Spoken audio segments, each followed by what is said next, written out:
may bayad. Kung ba nagbayad?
Good morning everyone, or magandang umaga sa inyong lahat. So ngayon, for this morning, galing lang ako nagbinta doon. So tawa ng Diyos na ubos lahat.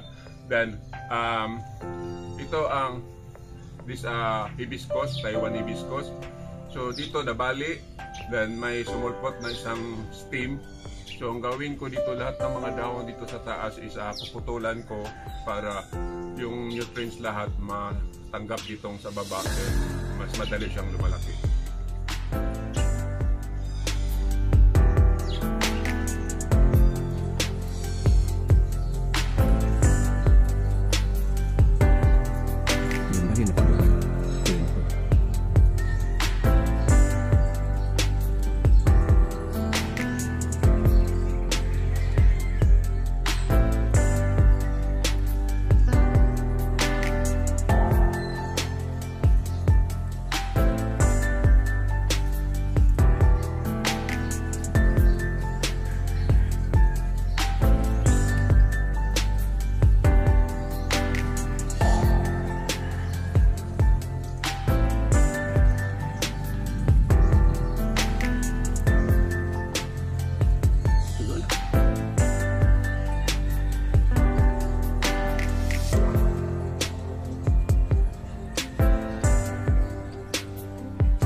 So natanggalan ko ng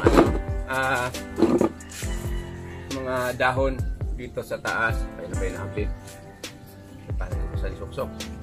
So natanggalan ko ng mga dahon itong aking hibiscus. So the reason why na hindi ko ito ang rason ko na tinanggalan ko itong lahat is para mabigyan itong maliit na sanga dito na supposed to be my primary trunk, kaya nabali siya accidentally yung ginawain ko.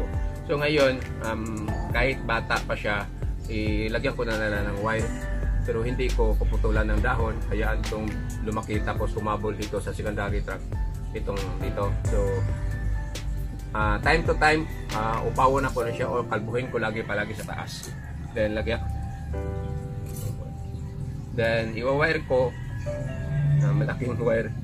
So para ano naman siyang tignan. So ang nangyari dito siya, bali yan.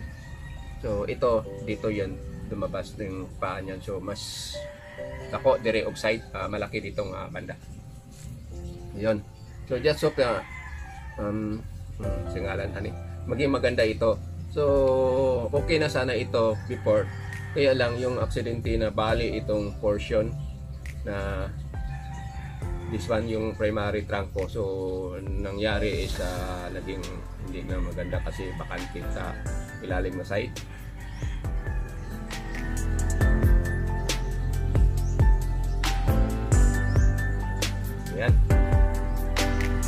for this morning, ito lang masishare ko sa inyo. Then, dito din may information bigay ko sa inyo. Yung sampalo ko, didepulit ko, tinanggalan ng ugat.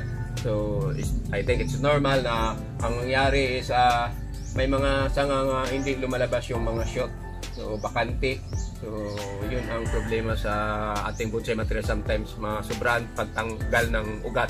Then, there's a tendency na may mga sangang hindi mag-produce ng dahon. Then, mamamatay. So, for my hibiscus and also my sampalok information, ganyan ang nangyari. So, again, magandang umaga sa inyong lahat. Maraming salamat sa panonood. God bless you all. Have a nice morning ahead of you. Bye-bye.